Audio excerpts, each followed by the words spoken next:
Kim Jong-un nangis kepada perempuan saking kurangnya penduduk.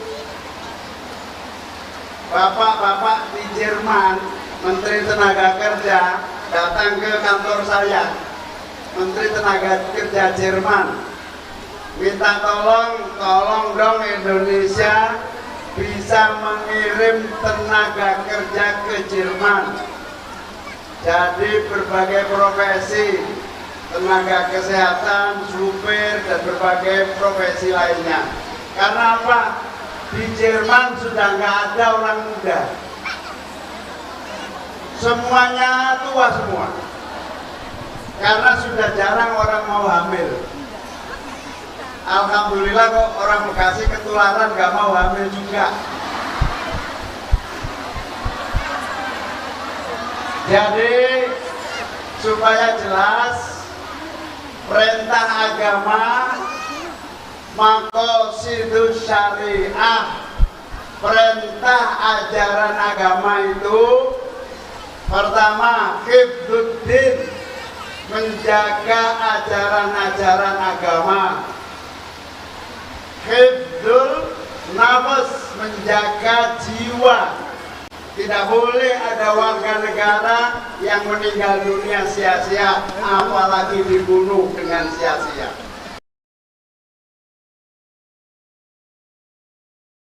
Hifdzun nasl, menjaga keturunan.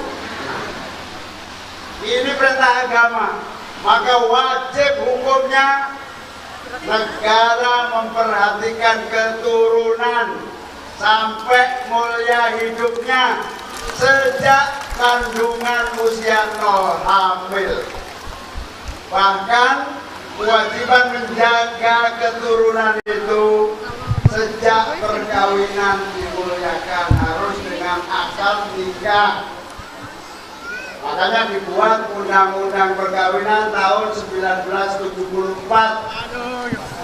supaya tahu yang memimpin membuat Undang-Undang Perkawinan itu kakek buyut saya, namanya Kiai Bisri Samsudi. Ibu-ibu semua yang saya muliakan, ingin nggak punya wakil presiden anaknya guru ngaji? Kalau ingin, kenalkan, ini Muhaimin Iskandar namanya. Allahumma amin. Jadi saya ini anaknya guru ngaji, lahir dibesarkan di lingkungan guru-guru agama, tahu persis pentingnya guru-guru majelis taklim, pentingnya guru-guru agama untuk melahirkan generasi yang berakhlakul karimah. Pembangunan negara yang maju itu bukan hanya istana presidennya megah, bukan hanya mal-malnya bertingkat, bukan hanya bangunannya tinggi. Itu perlu, tapi yang lebih perlu adalah generasi yang berakhlakul karimah. Pembangunan itu bukan hanya fisiknya, yang penting jiwanya. Ini bukan hanya perintah agama, tapi perintah para pendiri bangsa. Lagu kebangsaan kita, bangunlah jiwanya, bangunlah jiwa dulu, baru raga. Karena itu pemerintah harus kita luruskan, harus istiqomah sesuai perintah pendiri bangsa. Bangunlah jiwanya, bangunlah raganya. Makanya sampai hari ini banyak penyakit baru. Penyakit baru itu selain kudis, kurap, apa? Yang paling banyak mah. Iya apa enggak? Ibu-ibu banyak kena mah enggak? Tak kirain cuma bapak-bapak. Soalnya kalau malam bapak-bapak kambuh mah gitu. Ibunya jawab mo. Bapaknya bilang ma, ibunya bilang mo. Itu baru kiamat namanya. Nah, penyakit ma itu sebabnya apa? Pikiran. Nah, sekarang lebih parah lagi. Anak-anak muda banyak yang terganggu, namanya bukan sakit jiwa, bukan, gangguan mental. Gangguan mental itu apa? Mudah stres, mudah ngamuan, mudah frustasi, tidak optimis, tidak yakin terhadap masa depan, ada masalah dikit melungker, tidak keluar kamar. Itu karena apa? Lemah jiwanya, berat tantangannya. Oleh karena itu wajib hukumnya negara membangun jiwanya. Setuju ya? Nah, karena itu kalau kita mulai dari membangun jiwa, tidak ada pilihan. Guru ngaji, guru-guru pendidik, majelis taklim adalah kekuatan penting masa depan bangsa Indonesia. Begitu.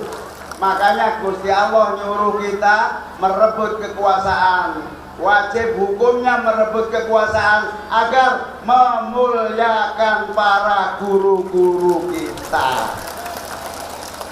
Jangan dikira merebut kekuasaan itu bukan wajib, itu hukumnya wajib agar berlaku perintah agama, maqasidus syariah, hifdzun nafas, menjaga jiwa-jiwa menjadi baik dan mulia. Hifdzun nafas, menjaga tidak ada warga bangsa yang mati sia-sia, dihormati hak asasi manusianya, tidak boleh ada kekerasan, tidak boleh ada penculikan, tidak boleh ada pembunuhan. Jiwa-jiwa harus mulia dan tumbuh dengan baik. Allahumma amin.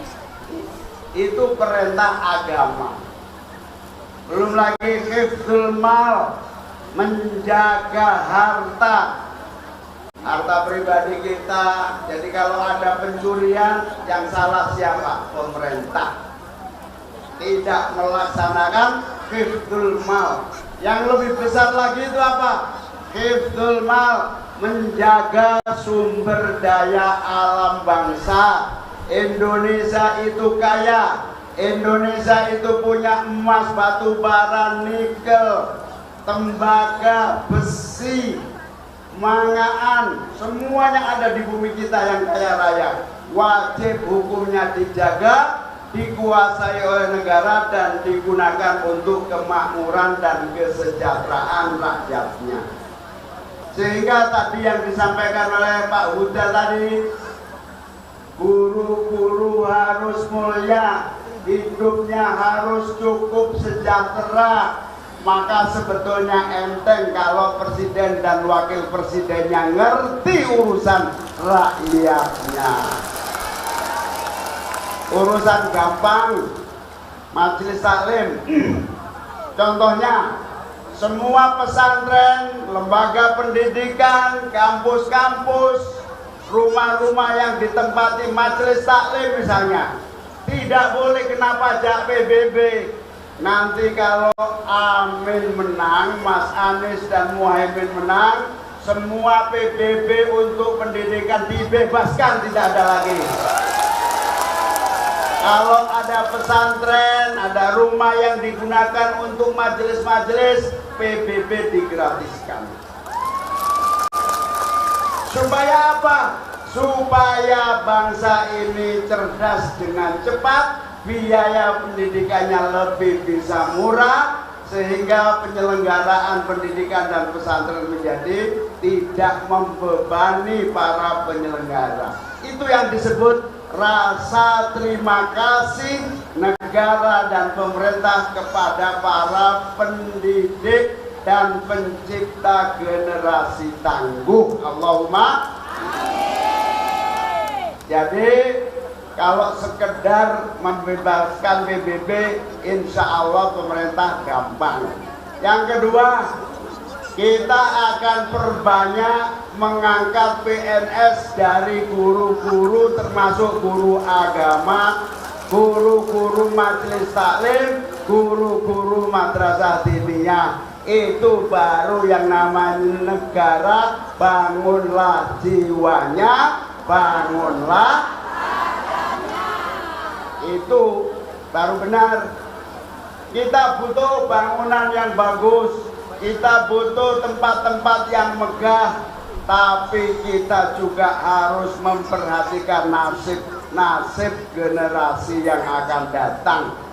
Bayangkan kalau guru-gurunya lapar, guru-gurunya tidak sejahtera, maka mengajar dan mendidiknya juga tidak sungguh-sungguh. Gurunya ngantuk, apalagi muridnya. Iya Pak ya? Karena itu memenangkan amin insya Allah sama dengan memenangkan guru-guru ngaji dan para pimpinan majelis taklim. Amin. Nah, sebetulnya jadi pemerintah itu tugas pokoknya apa? Tugas pokoknya dompet rakyat terisi, rakyat punya tabungan. Jangan sampai dompet terisi tapi seminggu amblas. Kenapa amblas? Satu, penghasilannya sedikit. Yang kedua, harga-harga melambung tinggi. Sembako mahal apa mboten? Jadi tugas pemerintah, pendapatan rakyat semakin meningkat, pembelanjaan murah, sehingga punya tabung. Itu yang disebut negara maju. Negara maju itu bukan mentereng gagah-gagahan, bukan. Negara maju itu kalau rakyatnya dompetnya terisi, seluruh kebutuhannya murah, tabungannya punya. Itu jangan kayak orang Bekasi di sini, mallnya banyak, megah-megah, tapi cuma lihat sambil ngelungu. Saya punya teman jalan-jalan ke mall gendong anaknya, muter aja, terus anaknya bilang cuma lihat-lihat doang Bu. Ya iya, wong dompetnya kempes.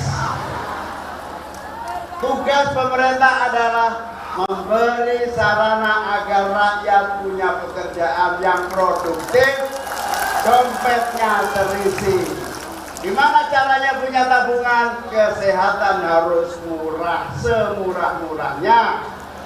BPJS dievaluasi supaya tidak sewenang-wenang dan ngantri, bahkan kalau perlu sebaik-baiknya pelayanan. Jadi biaya murah. Yang kedua, kemana-mana transportasi publik, transportasi umum harus murah dan enak. Ini kan yang dibangun jalan tol, iya enak bagi yang punya mobil. Kemarin saya ketemu tukang becak. Tukang becak bilang, saya kena pajak, pajaknya dibikin bangun tol, lah kok saya nggak bisa menikmati tol. Ya salah dewe becak. Maksudnya bukan di situ. Ketentuan pembangunan yang merata bukan hanya dinikmati sebagian orang, tapi dinikmati oleh seluruh masyarakat semuanya. Itu yang disebut keadilan, kesamarataan, kesetaraan, itu namanya. Itu bisa dilakukan, syaratnya cuma satu, amin nomor 1 menang pemilu. Sanggup bantu memenangkan amin? Jadi ibu-ibu yang saya muliakan, Mas Anies Baswedan ini anaknya guru. Kedua orang tuanya itu dosen. Kakeknya Mas Anies juga pejuang yang juga menjadi pahlawan nasional, yaitu salah satu yang menggerakkan diplomasi ke negara-negara lain untuk supaya mengakui bahwa Indonesia merdeka 17 Agustus 1945.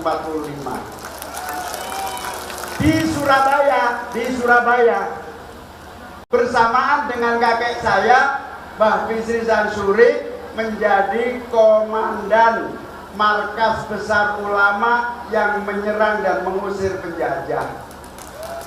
Jadi kakek-kakek kita semua, juga terutama juga kakek-kakek kita yang hadir, adalah pejuang-pejuang yang telah melahirkan kemerdekaan itu.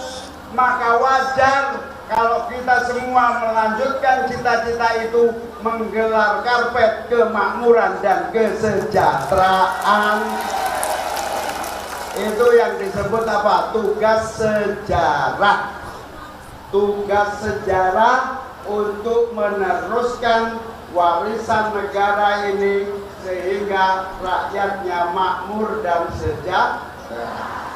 Balik tadi, dompet terisi, belanjanya murah, punya tabungan, itu tujuannya.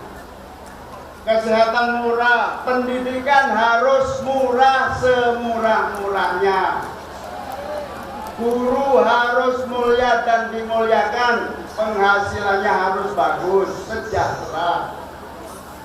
Sehingga apa? Sehingga pendidikan menjadi murah.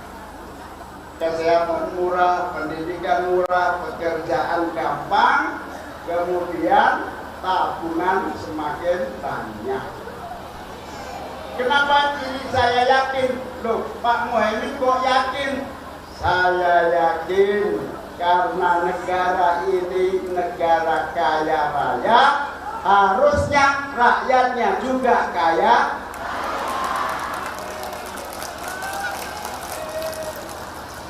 Harus diurus dengan benar, dipimpin dengan benar, diwujudkan dengan sungguh-sungguh, dan dipertanggungjawabkan kepada Allah Subhanahu wa Ta'ala.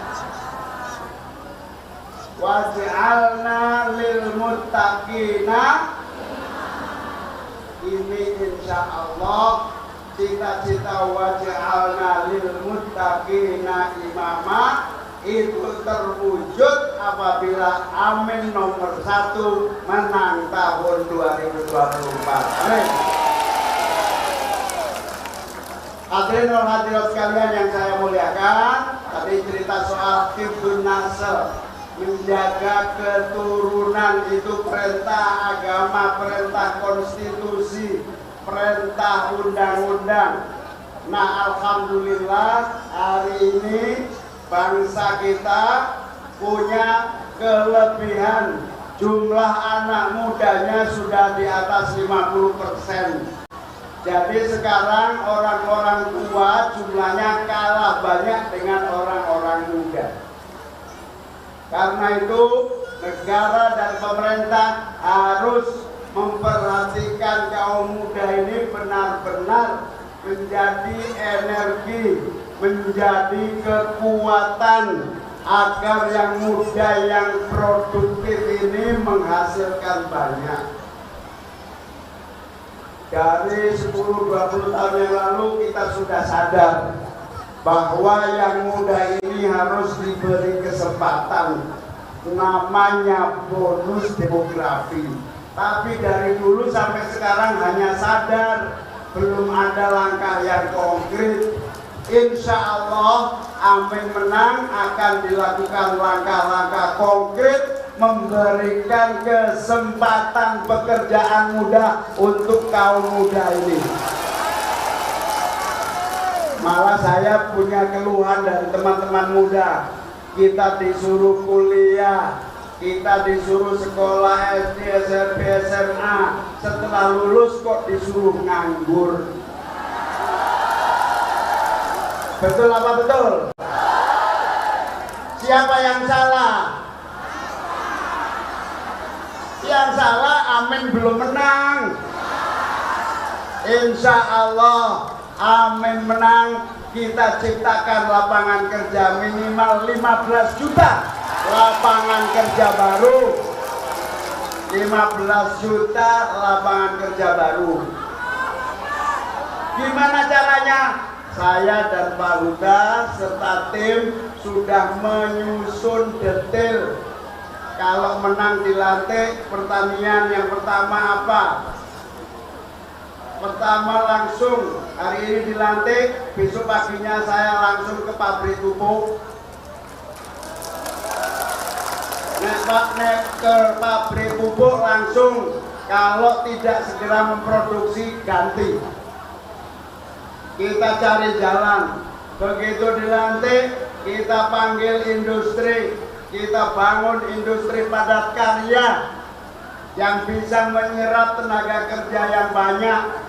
Semua belanja negara itu kalau total anggaran negara itu 3.000 triliun. Nanti kita belah.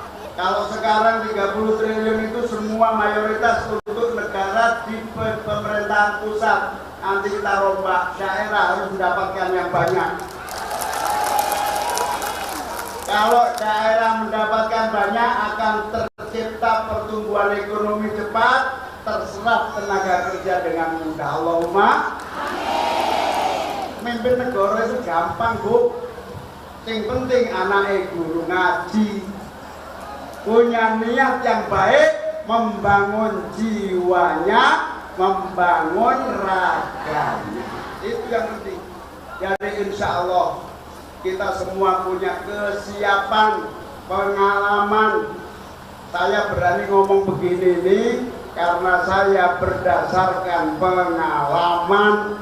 Wis tahu urip sengsara, paham ngerasa gak enaknya jadi anaknya guru, tahu persis kanan kiri tetangga banyak yang jadi korban pinjol, kanan kiri tetangga banyak yang terlibat judi online. Kenapa itu terjadi? Karena susah cari kerjaan, susah cari pinjaman. Lawang pinjam bukan untuk gaya-gayaan kok, pinjam untuk bisnis, susah. Insya Allah, amin menang, negara ini kaya dan kita siapkan pinjaman yang normal, bukan pinjaman penipuan seperti pinjol. Mas Anies dan saya menang, pagi harinya dilantik, sore langsung memberantas semua pinjaman online ilegal. Sore harinya langsung kita berantas judi online yang memberatkan rakyat kita. Judi online ini memang luar biasa, orang dididik dengan mimpi-mimpi palsu. Ada yang nanya, kok kelihatannya gampang banget ya? Ya memang gampang, yang penting adalah niat memimpin dengan sungguh-sungguh untuk kepentingan rakyat dan masyarakat banyak. Allahumma gampang. Sekarang ini judi online sama pinjaman online gak akan ada yang bisa berantas kecuali presiden dan wakil presiden. Malaikat aja nitipnya lewat presiden. Presiden dan wakil presiden lah yang bisa mengatasi langsung, bukan yang lainnya. Kalau diserahkan yang lainnya, delewer. Tahu delewer nggak? Delewer itu ya seenaknya lah, seenaknya. Insya Allah, amin. Anies Muhaimin Iskandar sungguh-sungguh karena kami lahir, dididik dan dibesarkan sebagai warisan penerus sejarah perjuangan bangsa kita. Allahumma. Jadi sudah banyak hal yang saya ceritakan. Kalau ada yang nanya apa bisa? Penangani kemiskinan ada 3 cara. Kemiskinan itu sekarang ini yang miskin semakin hari semakin banyak. 3 cara. Cara pertama memberi ikan, yaitu bantuan langsung. Jadi ada subsidi bantuan langsung. Kalau misalnya yang sekarang PKH, kemudian bantuan sembako, bantuan uang tunai, itu namanya memberi ikan untuk menangani kemiskinan. Itu kita lanjutkan, bahkan kita perbanyak lagi. Kita perbanyak lagi kepada yang miskin dan membutuhkan bantuan tunai. Ada juga memberi kail, yaitu memberi kesempatan untuk berbisnis, memberi kesempatan untuk modal usaha yang cepat mudah, tidak melalui pinjol, tapi melalui koperasi yang tumbuh menjadi simpan pinjam yang disubsidi oleh pemerintah sehingga tidak terjebak pinjol. Inilah yang disebut memberi kail. Juga mengangkat menjadi pegawai atau P3K. Guru-guru ngaji diangkat menjadi pegawai P3K dan PNS di masa-masa nantinya. Amin. Oleh karena itu, saya titip salam kepada keluarga yang belum hadir, titip salam kepada para tetangga, titip salam kepada seluruh masyarakat Bekasi. Sampaikan kepada mereka, ayo bersama-sama merubah nasib, merubah keadaan dalam barisan perubahan. Barisan perubahan. Ayo kita rubah nasibnya. Merubah nasib tidak bisa sendiri-sendiri. Kalau kita disogok supaya tidak ikut barisan amin, itu namanya sendiri-sendiri. Dapat 100.000 lumayan. Tapi ingat, perubahan nasib tidak terjadi. Lebih baik kalau disogok, dikasih orang supaya milih yang lain, terima saja sogokannya, tapi jangan pilih kemauannya. Yang penting di TPS itu tidak ada yang lihat kecuali Allah. Jangan sampai nanti sudah di TPS ketakutan, waduh saya tadi sudah terima sembako dari calon lain, tapi hati saya amin. Sampaikan dalam hatinya, saya terima itu dalam rangka supaya tidak dikejar-kejar, tapi bismillah saya nyoblos amin biar selamat. Lalu bagaimana yang dikasih? Yang dikasih saya yang tanggung jawab kepada Allah Subhanahu wa taala. Karena itu tidak benar. Jadi yang penting kuatkan hati, kuatkan iman untuk tetap memilih amin. Amin nomor berapa? Jadi kalau di TPS dibuka sebelah kiri nomor, yang penting nomor 1. Kalau nyoblos 2, 3 itu enggak sah, nyoblosnya harus 1. Nyoblos 2, 3 tidak. Kalau dilihat lubangnya 2 ya sah. Jadi kalau masuk TPS harus nyoblosnya nyoblos 2 tidak, nyoblos 3 tidak, nyoblos yang nomor. Orang Bekasi pinter semua. Begitu dilihat lubangnya 2 tidak sah. Jadi nyoblosnya harus supaya sah dunia dan Allahumma insya Allah kemuliaan hidup. Jadi